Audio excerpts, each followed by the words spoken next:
मित्रों प्रणाम। आज की चर्चा हम मनुष्य के व्यक्तित्व निर्माण पर करेंगे। जीवन में संतुष्टि और असंतुष्टि चरित्र निर्माण में किस तरह का प्रभाव डालती है, इस पर भी चर्चा करेंगे। कृपया चैनल को सब्सक्राइब कर लें और बेल आइकॉन को भी प्रेस कर लें। मित्रों, यूं तो मनुष्य की पहचान के अनेक तरीके हैं। उसका नाम क्या है, उसकी जाति क्या है, उसका धर्म क्या है और उसका आर्थिक स्तर क्या है। ये सभी व्यक्ति की पहचान करने के सामाजिक तरीके हैं, परंतु व्यक्ति की पहचान इन सब से नहीं होती। ये तो समाज के झूठे और नकली तरीके हैं। मनुष्य की पहचान उसका प्राकृतिक चरित्र और प्राकृतिक व्यक्तित्व होता है। चरित्र और व्यक्तित्व कैसे बनता है, इसका स्वयं किसी व्यक्ति को पता नहीं होता।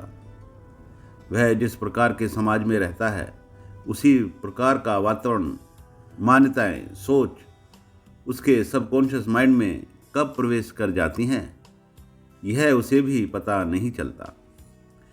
जो कुछ मनुष्य के सबकॉन्शियस माइंड में होता है, वही उसके संपूर्ण चरित्र अर्थात सामाजिक और प्राकृतिक चरित्र के लिए जिम्मेदार होता है। व्यक्तित्व निर्माण तो जन्म से लेकर के 15 साल की अवस्था तक लगभग पूरा हो जाता है। बाद में तो हम केवल व्यक्तित्व का रियलाइजेशन ही करते हैं। मित्रों, जो सामाजिक संस्कृति मनुष्य समाज से सीखता है, वह केवल समाज के सामने ही प्रकट होती है और उसका महत्व केवल सामाजिक ही होता है, आध्यात्मिक नहीं। जैसे जैसे मनुष्य बड़ा होता जाता है, वैसे वैसे उसके सबकॉन्शियस माइंड में जो कुछ भरा हुआ होता है, वह उसका रियलाइजेशन करता जाता है। जिस वातावरण में बच्चा जन्म लेता है, वही वातावरण उसके सबकॉन्शियस माइंड पर गहरा प्रभाव डालता है। कोई भी व्यक्ति अपना धर्म, अपनी जाति और अपनी सामाजिक संस्कृति स्वयं तय नहीं करता। उसकी सामाजिक संस्कृति उसका समाज और परिवार तय करता है। इसी को हम मनुष्य का सामाजिक चरित्र कहते हैं, जो केवल समाज के सामने ही प्रकट होता है। परंतु मित्रों, यह व्यक्ति का संपूर्ण चरित्र नहीं होता। यह मनुष्य के संपूर्ण चरित्र का केवल एक भाग होता है। मनुष्य के संपूर्ण चरित्र को हम 2 भागों में बांट सकते हैं। एक उसका सामाजिक चरित्र, जो वह समाज से सीखता है, और दूसरा उसका प्राकृतिक चरित्र, जो जन्म से ही उसके साथ आता है। समाज उसे क्या सिखा रहा है, यह अलग विषय है, और वास्तव में वह क्या है और उसका मूल चरित्र क्या है, यह बिल्कुल अलग विषय है। सामाजिक चरित्र और प्राकृतिक चरित्र 2 अलग अलग विधाएं हैं। एक चरित्र उसके जन्म से ही साथ होता है, जिसको हम मनुष्य का मूल चरित्र कहते हैं, और दूसरा चरित्र समाज से आता है, जिसको हम मनुष्य का सामाजिक चरित्र कहते हैं। मित्रों, मनुष्य का मन उसके प्राकृतिक चरित्र और उसके सामाजिक चरित्र के बीच झूलता रहता है। यदि मनुष्य के सामाजिक चरित्र और उसके प्राकृतिक चरित्र में विरोधाभास होता है, तो मनुष्य उसी उलझन में पड़ा रहता है कि वह किस चरित्र का प्रतिनिधि है। समाज के सामने वह सामाजिक चरित्र प्रस्तुत करता है, और जब वह एकांत में होता है तो उसका प्राकृतिक चरित्र उभर आता है। समाज के सामने व्यक्ति कुछ और होता है और एकांत में वह कुछ और हो जाता है। समाज के सामने वह केवल सामाजिक औपचारिकताएं ही निभाता है, परंतु जब वह एकांत में चला जाता है तो उसे केवल अपनी आवश्यकताएं ही याद रहती हैं।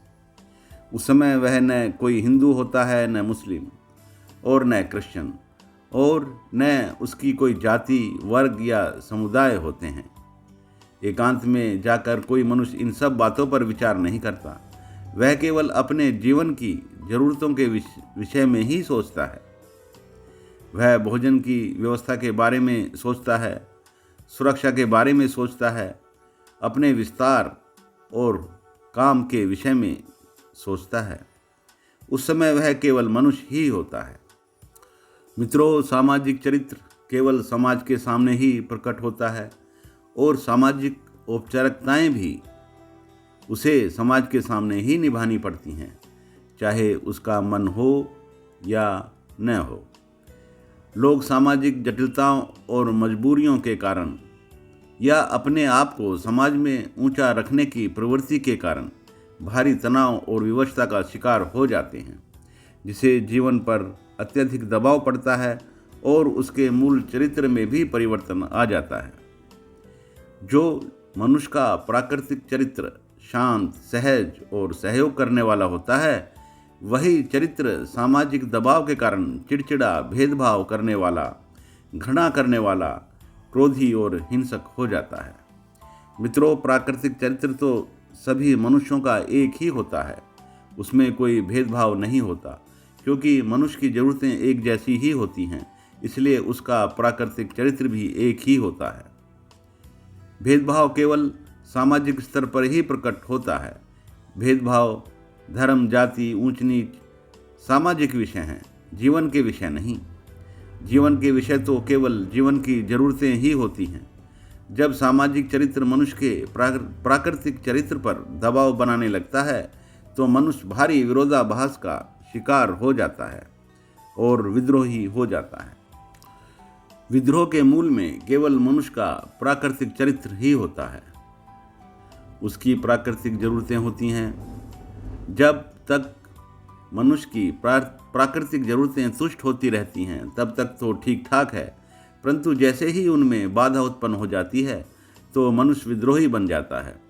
किसी मनुष्य की संतुष्टि और असंतुष्टि व सामाजिक स्वतंत्रता यह तय करती है कि उसका पूरा मानसिक चरित्र क्या होगा। यदि मनुष्य के सामाजिक चरित्र और प्राकृतिक चरित्र में विरोधाभास होता है, तो हमारी मानसिकता में विद्रोह बस जाता है और समय आने पर फूट पड़ता है। मित्रों, सारे अपराध एक प्रकार से समाज के प्रति विद्रोह ही होते हैं। जब मनुष्य का प्राकृतिक चरित्र संतुष्ट नहीं होता है, तब वह अपने सामाजिक चरित्र और समाज के विरुद्ध विद्रोह कर बैठता है और यहीं से अपराध का जन्म होता है। जीवन का उद्देश्य अपने प्राकृतिक चरित्र को तुष्ट करना होता है, न कि सामाजिक चरित्र को। धन्यवाद।